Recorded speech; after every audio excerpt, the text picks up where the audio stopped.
Yun, ito na naman tayo mga kababayan. Pero bago tayo magpatuloy sa ating pag-uusapan, babati muna ako ng magandang gabi sa aking mga subscribers dyan, sa aking mga viewers. Maraming salamat sa inyong suporta. Shoutout sa inyong lahat. Yun ang tuloy na tayo kagad sa ating pag-usapan. Wala nang patumpik-tumpik ito. Ito'y tungkol na naman kay Epifanio Labrador, ang vlogger na nagtapang-tapangan, ngunit ang katotohanan ay supot naman. Ito na mga kababayan na, grabe ito, hindi na uubusan. Itong si Richard Palacio ng imbentong kasinungalingan. Galit na galit talaga siya sa pamunuan ng Iglesia ni Cristo. Kay dating Pangulong Duterte, sa QOGC, kay Vice President Sara Duterte. Mayroon tayong nabasang tuminto, nagmula sa isa nating subscriber. Kaya galit na galit pala itong si Richard Palacio o alias Epifanio Labrador sa mga Duterte, mga kababayan. Dahil pala minsan lumapit ito kay Pulong Duterte o Congressman Pulong Duterte. Humingi ito ng tulong. Di natin alam kung anong tulong yun Baka humingi ng trabaho o baka humingi ng pampatuli tapos hindi daw pinansin ito ni Congressman Pulong Duterte. Kaya simula noon, galit na galit ito sa mga Duterte, mga kababayan. Tapos ngayon, yung ganong mga sitwasyon na hindi siya pinansin, siguro nga humingi ito ng pabor, gumawa na naman siya ng kwento. Ginawa niya ng kwentong kasinungalingan na naman itong Iglesia ni Cristo. Itong Iglesia ni Cristo daw ay humihingi ng pabor sa mga politiko na yung mga nanalo sa panahon ng eleksyon. At kaya daw galit na galit itong pamunuan ng Iglesia ni Cristo kay Pangulong Bangag Marcos Jr. dahil yung mga dati daw nakapwesto na mga kaanib ng Iglesia ni Cristo ay pinagtatanggal. Sige, magbigay ka ng halimbawa. Sino? Sino yung mga kaanib ng Iglesia ni Cristo na pinagtatanggal ng pamahalaan ito? Wala kang maibigay na isa man lang tao. Kasi nga puro imbentong kasinungalingan lang yung ginagawa mo, Richard Palacio. Kaya nga sana mga kababayan, hiling natin sa mga, kahit na hindi yung mga kaanib na Iglesia ni Cristo. Alam ko na maraming galit sa taong ito. Kung saan man ito naroroon, kasi nga nung nakaraang araw, kahapon, may pinakita tayong video dito na namanas na ito. Abangan nyo kung saang mas malapit na ospital. Saang mas malapit na ospital dalhin itong si Epifanio Labrador.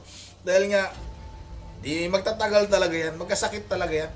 Sino ba namang tao ang talagang tatagal sa isang lugar na gubat, na palibutan ka ng maraming palaka, na palibutan ka ng mga kwago, na palibutan ka ng mga lamok. Talagang, sabi nga ng ibang subscriber natin, hindi mamamatay sa hindi mamamatay sa bala yan. Mamamatay sa dinggi ang tao niya.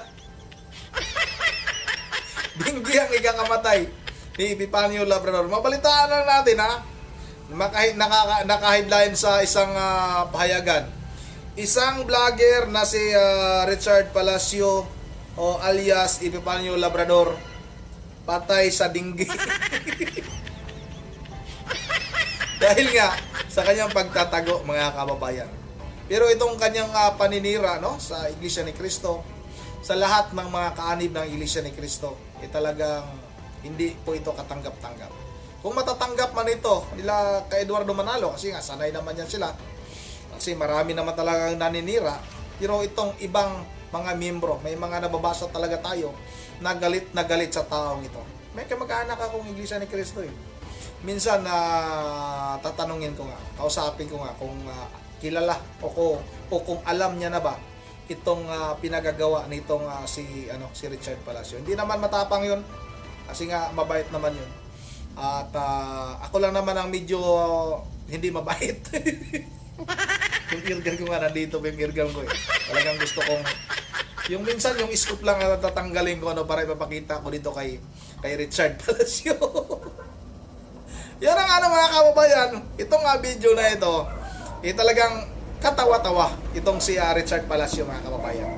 Dahil nga hindi nga niya mabanggit itong si Attorney Topacio kung anong pangalan ang binabanggit niya Ito na mga kababayan, huwag na natin ito patagalin. Sabay-sabay na natin itong panoorin. Dahil hindi sila nakakakuha Asa ng natin? pabor. Asa pala? Lalong-lalo na dito kay Congressman Abante. Bante. Kasi Congressman Abante, isang Baptist. Dahil hindi nila kontrolado yung isang congressman. Kapag hindi pala nila kontrolado ito, sisiraan nila ito. Ganon ang gawain ng Iglesia ni Manalo. Kapag hindi nila napagkakaperahan, pagka hindi nila nahihingian ng pabor, yung mga politiko, gagawa sila ng issue. Kagaya na Reality lang mga kababayan, patuloy natin ha. Yung sinasabi niya, pag hindi pala nabibigyan ng pabor, itong pamunuan ng Iglesia ni Cristo ay sisirain nila. Yan yung nangyari sa kanya mga kababayan. Kaya nga, ang nangyayari, tinitwist niya yung pangyayari. Nangyari yun sa kanya, tapos ibinabato niya doon sa iba. Excuse me. Dahil nga, nung lumapit ito kay Congressman Pulong Duterte, hindi po ito pinansin. Hindi po siya nakakuha ng pabor. Kaya sinisira niya itong si Pangulong Duterte o dating Pangulong Duterte at itong mga Duterte at yung mga kalyado ni dating Pangulong Duterte, gusto din niya na idamay. Dahil nga yan yung nangyari sa kanya. Yan yung totoong, yun yung katotohanan. Kaya ikaw, Richard Palacio, hindi ka nga makakalusot sa akin. Lagi kang barado sa akin. So palpal ka lagi sa akin. Patuloy natin to. nangyari ngayon sa ating mahal na Pangulo. Kaya pala ang init ng ulo ng Iglesia ni Manalo. Nangyari sa kanya. Lang na pabor sa ating mahal na Pangulo. Dahil simula nung ating mahal na Pangulo na ang naging Pangulo, yung mga nasa matataas na posisyon na membro ng Iglesia ni Manalo ay tinanggal. Magmula sa mga pulis na matataas na ranggo na kadalasan ay nasa posisyon. Diba?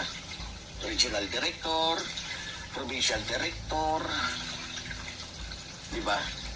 At yung iba pang mga membro nila, yung mga judge na membro nila, yung attorney na membro nila, na kung saan yung ibang mga membro nila noon na nasa iba't ibang mga departamento na mayroong matatas na posisyon, binaba. Kaya pala, mainit ang ulo ng Iglesia ni Manalo sa ating mahal na Pangulo. Hindi lang nila pinapahalata. Binaligtad ang kwento. Pero meron silang malalim at matinding galit sa ating mahal na Pangulo.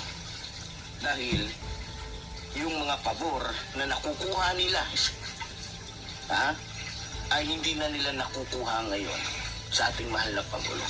Kaya naisip ng Iglesia ni Manalo na kulto na dapat si Sara na lang. Kasi kung maaalala ninyo, noong panahon ni Duterte, halos lahat ng membro ng Iglesia ni Manalo na kulto ang nasa matataas na posisyon.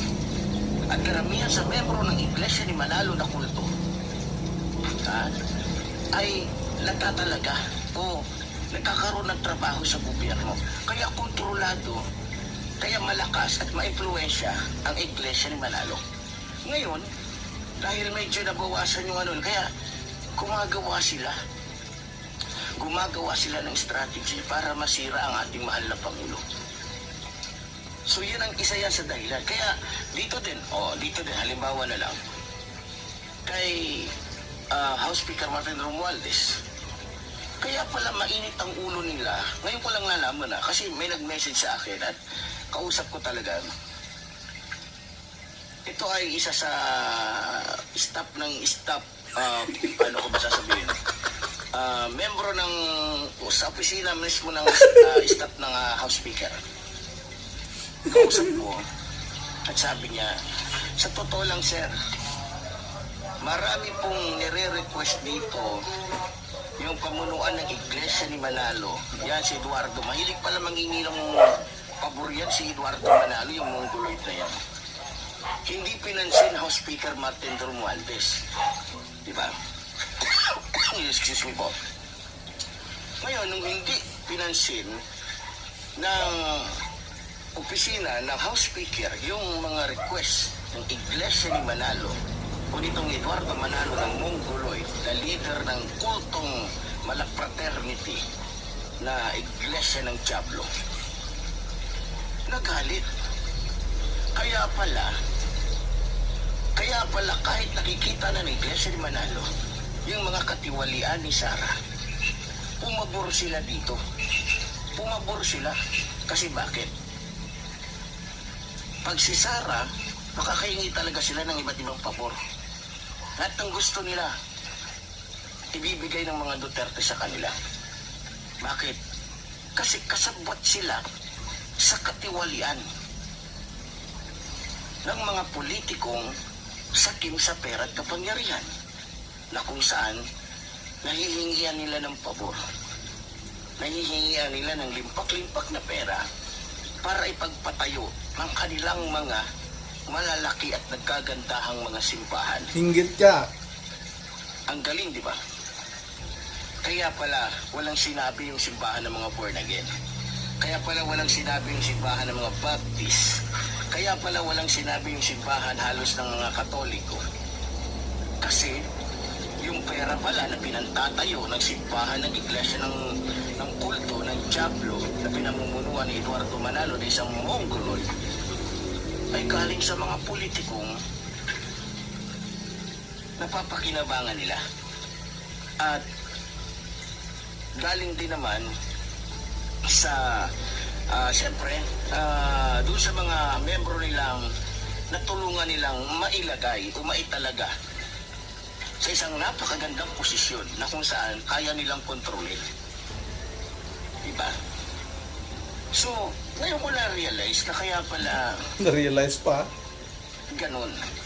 Kapag ikaw ay naging kalaban ng iglesia ng kulto na pinamumunuan ng isang Diablo na katulad ni Eduardo Manalo, lahat ng paninira gagawin. Tingnan niyo nangyayari ngayon sa ating House Speaker Martin Romualdez at maging sa ating mahal na Pangulo.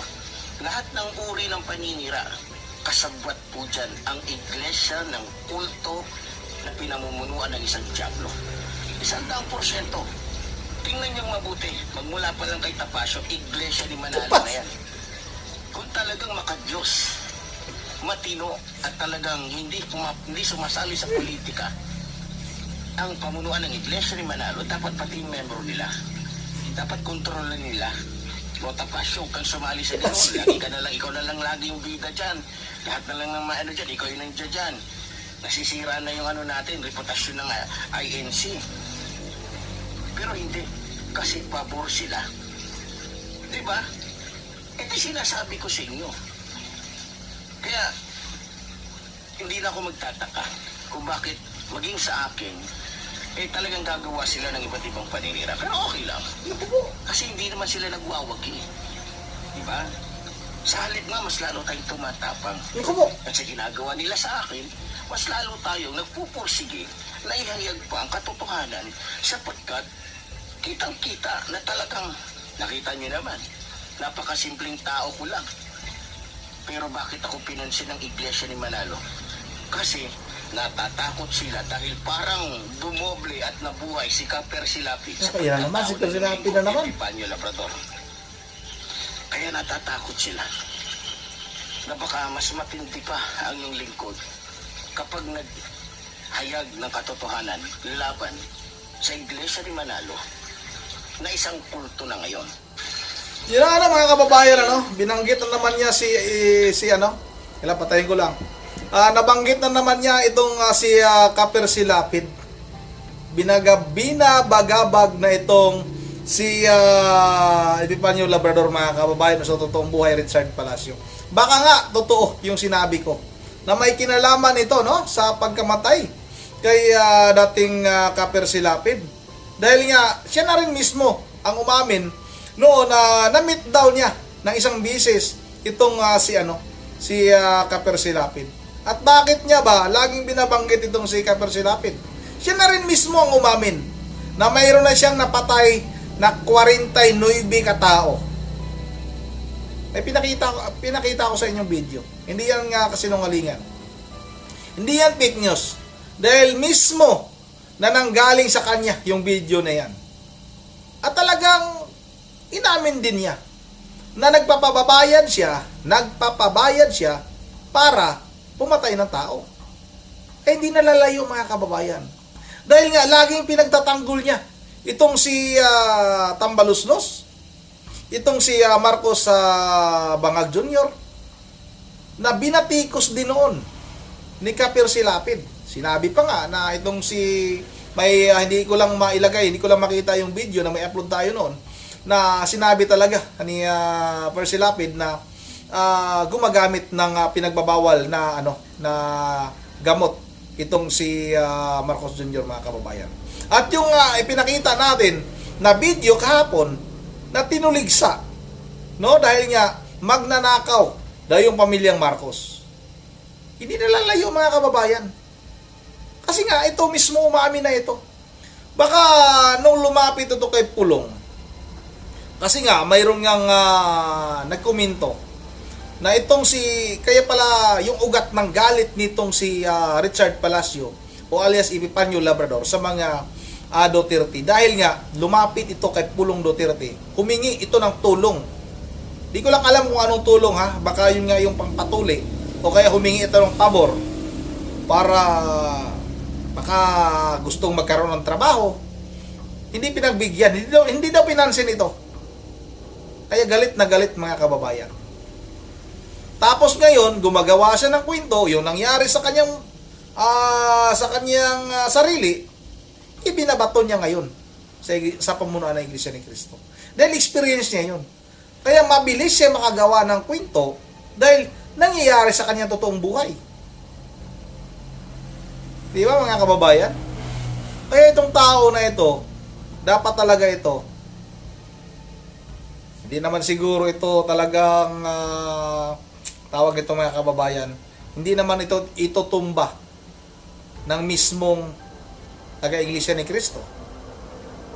Ang masama nito mga kababayan, kung itong mga pinapangalanan niya na mga politiko, katulad nitong si Abante, nitong si Bangag, si Tambaluslos, sila yung mag-utos para hanapin at ibaon itong tao na ito para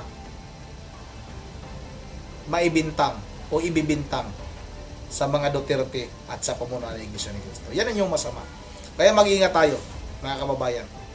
Manmanan natin, talagang magmasid tayo.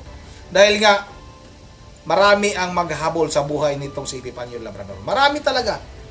Dahil nga, nakilala na siya na bumabati ko sa mga Duterte. At alam naman natin, maraming gustong sirain itong sila dating Pangulong Duterte. Kaya hindi nalalayo. May nagkomento, nabasa din natin, no? Na maraming naghabol sa buhay nitong si Epipanyo Labrador o sa totoong buhay Richard Palacio, mga kababayan. Yun ang dito na lang muna, at bago tayo magtatapos ay mag-shoutout lang muna ako, no? Shoutout tayo sa mga, tanggalin ko lang to shoutout tayo sa mga nagko-komento dito sa ating YouTube channel, Magbabasa lang tayo ng mga ilang komento. May bagong komento rito mula kay Widimar Morla. Mas mataas dahil nasa bundok ka. Yan. Minura ka na ni Widiman. Di ko nang basahin. Labrador. Tas go. Labrador. Yun ang shoutout na rin kay King Koy Vlog. King Koy's Vlog, kaya kaya nakakapagpatuloy yan sa pag-iiri. Totoo yung sinabi niya na may sumusuporta sa kanya. Marinig, Marinig, isang mataas na nasa gobyerno, o baka pinakamataas pa kasi hindi madaling pagtaguan ang impluwensya ng INC pero hindi siya mahanap-hanap. Tanong, bakit nagagawa nitong makapagpatuloy at makapagtago ng matindi? Yun tama ka. May punto ka rin, idol, King Koy's Vlog. Shout out sa iyo at sa mga subscriber mo, may punto ka. Hindi ganito kalakas ang loob nitong tao na ito kung wala nasa likod nito. Baka totoo rin talaga yung kanyang mga sinasabi na nasa likod niya itong pinakamatataas na pinuno sa ating bansa. Shoutout na rin ha kay Peter Santua, taka sa Mintal. Si Epipanyo itong sinabi ng Ramon Mapayi. Shoutout ha, walang parusang bitay ngayon. Ano ka ba? Manggurgur. Sabi naman ni Noni Vargas, duwag talaga yan, tago ng tago, ayaw harapin ang mga kaso. Ayun naman kay Ani Kapunpun, totoo hindi, binabalita sa TV noon na si Ka Angel may sinabi against sa member nila. Di ba napapanood ito ng sambayan ng Pilipino? Sabi ni Ka Angel may nangyari daw. Hayes kayo, makakasagot lahat. Yan ang shoutout na rin shoutout na rin tawag dito, kampo ni yun, ni naniniwala kay tawag nito kay Richard Palacio. Shoutout na rin ito sa may bandang baba, may nagpa-shoutout sa akin dito, hindi ko makita. Shoutout na rin kay Ina Bakod, sarap ipakain ng buhaya kung ano-anong imbento ng pinagsasabi, Tapos shoutout na rin kay Chito Del Mundo. Si Roden, salamat po sa pagtatanggol sa INC. Ulitin ko hindi pa ako kaanib ng Iglesia ni Cristo isa po akong Katoliko. Ayaw ko lang sa taong ito dahil alam ko na puro paninira lang yung ginawa nitong si Richard Palacio. At yung mga Katoliko, hindi na damay pa. Gusto niya pang umanib sa kanya para daw mag-aklas laban sa Iglesia ni Cristo. Utot mo, Epipanyo. Shoutout na rin kay non-issue. Available to view Ernest H. Studio. Shoutout na rin kay makakatuwa sa shoutout na rin kay Marlon Ligado. Marlon Ligado. Nakakatuwa ka, Brad. Tagal mahuli ni Labrading. Mahuli din yan hanggang may hininga yan, mahuhuli yan. Pero pag wala ng hininga, di na mahuhuli yan, idol. Shoutout na rin kay Marcelino Hirira Nilinlang nyo tao. Shoutout na rin kay Clementia Ranula Jr. Natatawa ako kay Labrading. Bihira na lang mga sana yon. Mga bihira na lang mga tao na support kasi karamihan tuli. Shout out! Boss from Masbate City. Shout out sa lahat ng mga taga Masbate dyan kay Clemente Ranula. At sa lahat ng mga taga Masbate dyan, shout out bihira lang talaga. Talaga yung mga support ngayon. Talagang lahat naman halos mga bata pa nga lang nagpapatuli na. Si Epipanyo na lang ang nanatiling support sa ngayon. Yan ang dito lang ihabol natin si Joan Valdez at saka si Mira Flor Soto at saka si Chito Del Mundo. Shout out sa inyo kay Ma'am Joyce ng Japan Shout out, maraming salamat sa iyo Ma'am Joyce. Kay Ma'am Elisa Borby, kay Mama Virgin Religious ng Pulilan, Bulacan at sa kanyang mga apo na si Coco, si Yuri at saka si Dion. Yun ang dito lang muna. Once again, this is Ronde TV mo. Ingat ang lahat. God bless bawat isa sa atin.